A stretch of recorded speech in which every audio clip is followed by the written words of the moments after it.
नमस्कार. आजच्या व्हिडिओमध्ये मी तुम्हाला अधिक महिन्यामध्ये सुनेने आपल्या सासूला कोणती भेटवस्तू द्यायची आहे याबद्दलची संपूर्ण माहिती सांगणार आहे. पण त्याआधी तुम्ही चॅनलवरती नवीन असाल तर चॅनलला लाईक करा आणि सबस्क्राईब देखील करा. कमेंटमध्ये श्री स्वामी समर्थ किंवा ओम महालक्ष्मी नमः लिहायला विसरू नका. सर्वसाधारणपणे 3 वर्षांनी येणाऱ्या अधिक महिन्यामध्ये सुनेने सासूला एक वस्तू अवश्य द्यावी. या अधिक महिन्यामध्ये जावयाला मान दिला जातो. त्याचप्रमाणे प्रत्येक आई आपल्या मुलीला जोडवी करत असते. यंदा अधिक महिना आलेला आहे. 17 मे पासून अधिक महिन्याला सुरुवात होणार आहे.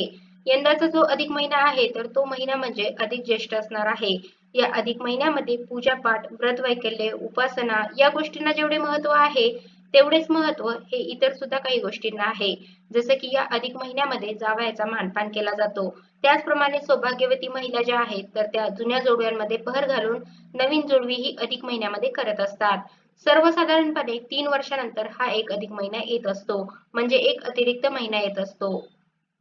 चैत्र महिन्यापासून फाल्गुन महिन्यापर्यंत 12 महिने असतात आणि यामध्ये मराठी वर्षाप्रमाणे जर आपण पाहिलं तर 355 दिवस येतात आणि इंग्रजी कॅलेंडर प्रमाणे जर आपण धरलं तर 365 दिवस येत असतात. म्हणजे प्रत्येक वर्षी मराठी कॅलेंडर आणि इंग्रजी कॅलेंडर तर यानुसार 10 दिवसांचा फरक जो आहे तर तो येत असतो. आणि 3 वर्षांनी हा फरक जो आहे तर तो 30 दिवस होतो. म्हणजेच काय तर एक अधिक महिना वाढतो. म्हणजे एक अतिरिक्त महिना येतो ज्याला अधिक महिना म्हटलं जातं. त्याचप्रमाणे याच महिन्याला धोंड्याचा महिना, पुरुषोत्तम मलमास आणि मलमास म्हणून सुद्धा ओळखले जाते. 16 शृंगारांपैकी एक म्हणजे जोडवी. जोडव्यांना सौभाग्याच्या दृष्टीने खूप महत्त्व आहे. आपल्या पायाच्या अंगठ्याजवळच्या बोटामध्ये ही जोडवी घातली जातात. त्यामुळे त्या बोटाची शीर दाबली जाते आणि आरोग्याच्या समस्या कमी होतात. ही शीर गर्भाशयाशी जोडलेली असल्यामुळे काही तक्रारी ज्या आहेत तर त्या कमी होत असतात. ज्योतिषशास्त्रानुसार जोडव्याचा संबंध हा चंद्रग्रहाशी असतो. त्यामुळे चंद्राचे शुभ फळ सुद्धा मिळत असते. अधिक मासाचे निमित्त हे जोडवे बदलण्यासाठी सुवासिनींना मिळत असते. आणि 3 वर्षातून एकदा ही जोडवी बदलली जातात. या अधिक महिन्यामध्ये आई जी आहे तर ती मुलीला जोडवी करत असते. अधिक महिन्यामध्ये आपण जावयाचा मानपान सुद्धा करत असतो. आपल्या लेकीला आणि जावयाला घरी बोलवले जाते. त्यांना धोंडे जेवण जेवायला घातले जाते. त्याचप्रमाणे त्यांना आपण आहेर सुद्धा करत असतो. जावयाला आपण भेटवस्तू म्हणून चांदीचे निरंजन देत असतो किंवा अगदी आपण सोन्याची वस्तू सुद्धा भेट देत असतो. तर असा हा जावयाचा मानपान केला जातो. त्याचप्रमाणे जेव्हा आपली मुलगी ही धोंडे जेवणासाठी येते तर त्यावेळेला तिला जोडवी सुद्धा केली जातात. मंगळसूत्र हे सासरचे आणि जोडवी हे माहेरचे असे म्हटले जाते. त्यामुळे आई जी आहे तर ती अधिक महिन्यामध्ये मुलीला जोडवी देत असते. परंतु आईला जर जोडवी करणे शक्य नसेल तर मुलगी स्वतः सुद्धा ही जोडवी करू शकते किंवा सासरच्या व्यक्तीने जरी ही जोडवी केली तरी सुद्धा चालतात. असं अजिबात नाही की जोडवी ही जी आहे तर ती माहेरच्याच व्यक्तीने करावीत किंवा आईनेच करावीत. आपण अधिक महिन्यामध्ये आपल्या मुलीला आणि आपल्या जावयाला लक्ष्मीनारायण समजून त्यांना घरी बोलावत असतो. त्यांचा मानपान करत असतो. त्याचप्रमाणे काही वस्तू सुद्धा आपण भेट म्हणून देत असतो. परंतु आपल्याला जरी जास्त मोठ्या प्रमाणामध्ये मानपान करणे शक्य झालं नाही, जावयाला अगदी सोन्याची चांदीची वस्तू देणे शक्य झालं नाही, तरी सुद्धा आपण 33 अनारशाचं दान जे आहे तर ते जावयाला देऊ शकतो. म्हणजे काय करायचं, एक ताट घ्यायचं. आपल्याला जे धातूचं ताट घेणे शक्य आहे, नवीन ताट घ्यायचं आहे तांब्याचं, स्टीलचं. त्यामध्ये 33 अनारसे ठेवायचे आहेत. त्यावरती आपल्याला एक निरंजन ठेवायचं आहे. आता जर आपल्याला चांदीचं निरंजन घेणे शक्य असेल तर चांदीचं निरंजन घ्यायचं आहे आणि आपल्याला जर चांदीचं निरंजन घेणे शक्य नाही, कारण प्रत्येकाला चांदीच्या वस्तू घेणे शक्य होत नाही. चांदीचे दर जे आहेत तर ते सुद्धा आता जास्त आहेत. त्यामुळे आपण स्टीलचं, तांब्याचं, पितळेचं निरंजन घेऊ शकतो. परंतु या अधिक महिन्यामध्ये जावयाला निरंजन देण्याला खूप महत्त्व आहे आणि 33 या संख्येला या अधिक महिन्यामध्ये महत्त्व आहे.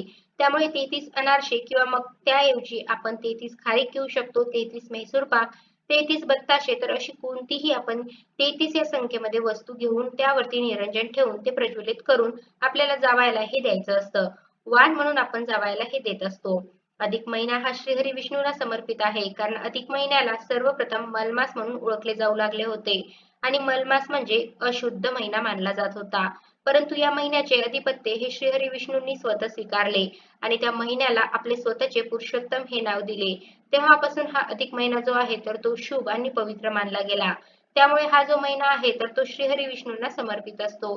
त्यामुळे आपण विष्णूंची जशी पूजा करतो, विष्णूंचा जसा आपण मानपान करतो, त्याचप्रमाणे आपण आपल्या जावयाला विष्णू मानून हा मानपान जो आहे तर तो करत असतो. आपल्या जावयाने धोंडे जेवण जेवणे म्हणजे आपला धोंड्याचा जो नैवेद्य आहे तर तो विष्णूंनी स्वीकारल्यासारखा असतो. म्हणून या अधिक महिन्यामध्ये जावयाला धोंडे जेवणासाठी बोलावले जाते. आता हा अधिक महिना जो आहे तर यामध्ये आई आपल्या मुलीसाठी जोडवी करत असते. त्याचप्रमाणे जावयाचा मानपान सुद्धा केला जातो.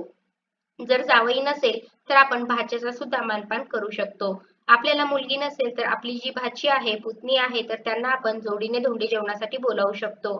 तसेच मुलगी जी आहे तर ती आपल्या आईची ओटी भरत असते.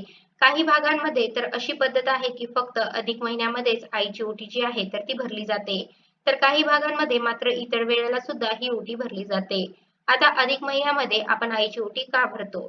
तर ज्या आईच्या गर्भाशयातून आपलं अस्तित्व निर्माण झालेलं आहे तर त्याप्रती धन्यवाद म्हणून ही ओटी जी आहे तर ती भरली जाते.